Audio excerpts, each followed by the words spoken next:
ನಮ್ಮ ಮೆಟ್ರೋ ದರ ಏರಿಕೆ ಮಧ್ಯೆ ಬಿಎಂಆರ್ಸಿಎಲ್ ಅಧಿಕಾರಿಗಳ ಅದ್ದೂರಿ ಕಾರುಬಾರು ಜೋರಾಗಿದೆ. ಪ್ರಯಾಣಿಕರಿಗೆ ದರ ಬರೆ ಎಳೆದಿರೋ ಬಿಎಂಆರ್ಸಿಎಲ್ ಅಧಿಕಾರಿಗಳು ಹೊಸ ಕಾರು ಖರೀದಿ ಮಾಡಿದ್ದಾರೆ. ಓಡಾಡಲು ಕೋಟ್ಯಾಂತರ ಮೌಲ್ಯದ ಐಷಾರಾಮಿ ಕಾರುಗಳನ್ನು ಖರೀದಿ ಮಾಡಲಾಗಿದ್ದು, ಬರೋಬ್ಬರಿ 5 ಕೋಟಿ ರೂಪಾಯಿ ವೆಚ್ಚದಲ್ಲಿ ಕಾರು ಖರೀದಿ ಮಾಡಿದ್ದಾರೆ ಎನ್ನಲಾಗಿದೆ.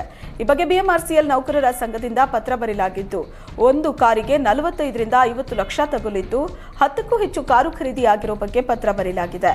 ಬಿಎಂಆರ್ಸಿಎಲ್ ಆರ್ಥಿಕ ನಷ್ಟದಲ್ಲಿದೆ ಅಂತ ಹೇಳ್ತೀರಾ, ಆದರೆ ಈ ವೇಳೆಯೇ ದುಬಾರಿ ಕಾರುಗಳು ಬೇಕಾ ಅಂತ ಸಾರ್ವಜನಿಕರು ಆಕ್ರೋಶ ಹೊರಹಾಕಿದ್ದಾರೆ.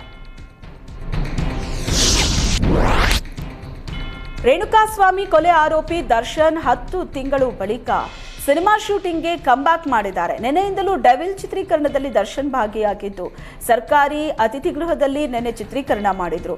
ಇದೀಗ 2ನೇ ದಿನದ ಡೆವಿಲ್ ಶೂಟಿಂಗ್ ಲಲಿತ್ ಮಹಲ್ಗೆ ಶಿಫ್ಟ್ ಆಗಿದೆ.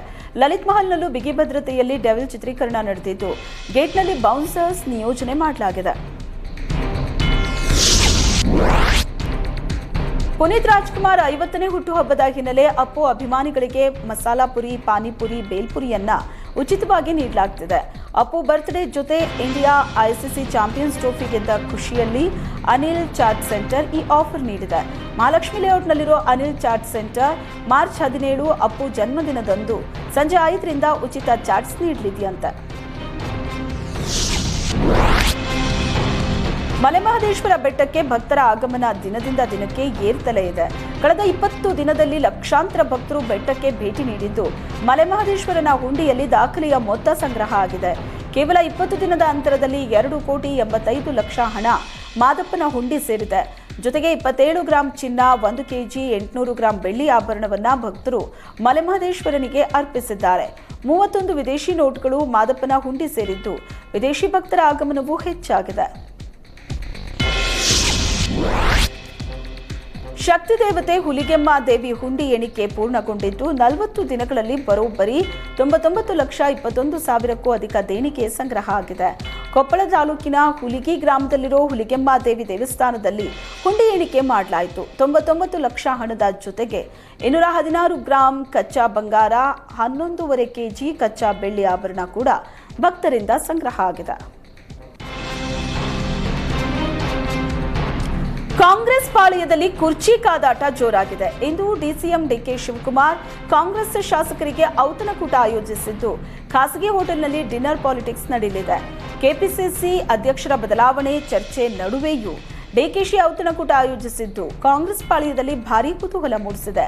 ಕೆಪಿಸಿಸಿ ಅಧ್ಯಕ್ಷರಾಗಿ 5 ವರ್ಷ ಪೂರೈಸಿದ್ದಕ್ಕೆ ಈ ಔತಣಕೂಟವನ್ನು ಆಯೋಜಿಸಲಾಗಿದೆ. 2020 ಮಾರ್ಚ್ 11ರಂದು ಕೆಪಿಸಿಸಿ ಅಧ್ಯಕ್ಷರಾಗಿ ಡಿಕೆಶಿಯನ್ನ ನೇಮಿಸಲಾಗಿತ್ತು. 2020 ಜುಲೈ 2ರಂದು ಡಿಕೆಶಿ ಅಧಿಕಾರ ಸ್ವೀಕಾರ ಮಾಡಿದ್ರು. ಈ ಹಿನ್ನೆಲೆ ಎಐಸಿಸಿ ಡಿಕೆಶಿಯನ್ನ ನೇಮಕ ಮಾಡಿದ ದಿನಕ್ಕೆ 5 ವರ್ಷ ಪೂರ್ಣಗೊಂಡಿದ್ದು, ಕಾಂಗ್ರೆಸ್ನ ಶಾಸಕರಿಗೆ ವಿಶೇಷ ಔತಣಕೂಟ ಆಯೋಜಿಸಿದ್ದಾರೆ. ಅಧಿವೇಶನದ ಬಳಿಕ ಸಚಿವ ಸಂಪುಟ ಪುನರ್ರಚನೆಗೆ ವೇಗ ಸಿಗಲಿದೆ. ಮಾರ್ಚ್ ಕೊನೆ ವಾರದಲ್ಲಿ ಸಿಎಂ ಡಿಸಿಎಂ ಡಿಕೆ ಶಿವಕುಮಾರ್ ದೆಹಲಿಗೆ ಹೋಗೋ ಸಾಧ್ಯತೆ ಇದೆ. ಸಿದ್ದರಾಮಯ್ಯ ಡಿಕೆಶಿಯನ್ನ ದೆಹಲಿಗೆ ಕರೆಸೋ ಮುನ್ನ ಮಾಹಿತಿ ಕಲೆ ಹಾಕ್ತಾ ಇರೋ ಹೈಕಮಾಂಡ್ ಸಚಿವರ ಮೌಲ್ಯಮಾಪನದ ಮೂಲಕ ವಿಚಾರಗಳನ್ನ ಹೆಕ್ಕಿ ತೆಗಿತಾ ಇದೆ. ಈಗಾಗಲೇ ಸತೀಶ್ ಜಾರಕಿಹೊಳಿ, ರಾಜಣ್ಣ, ಪರಮೇಶ್ವರ್, ಈಶ್ವರ್ ಖಂಡ್ರೆ, ಎಂಸಿ ಸುಧಾಕರ್, ಪ್ರಿಯಾಂಕ್ ಖರ್ಗೆ, ದಿನೇಶ್ ಗುಂಡೂರಾವ್, ಸಚಿವ ಕೃಷ್ಣ ಬೈರೇಗೌಡ, ಎಂಬಿ ಪಾಟೀಲ್ ಸೇರಿದಂತೆ ಮೌಲ್ಯಮಾಪನ ಮುಕ್ತಾಯಗೊಂಡಿದೆ.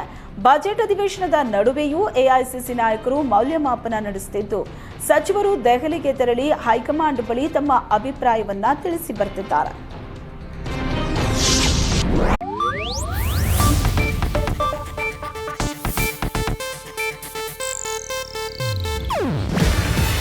ಇದು ಏಷ್ಯಾನೆಟ್ ನ್ಯೂಸ್ ನೆಟ್ವರ್ಕ್ ಪ್ರಸ್ತುತಿ. ನೀವು ನೋಡ್ತಿದ್ದೀರಾ ಏಷ್ಯಾನೆಟ್ ಸುವರ್ಣ ನ್ಯೂಸ್.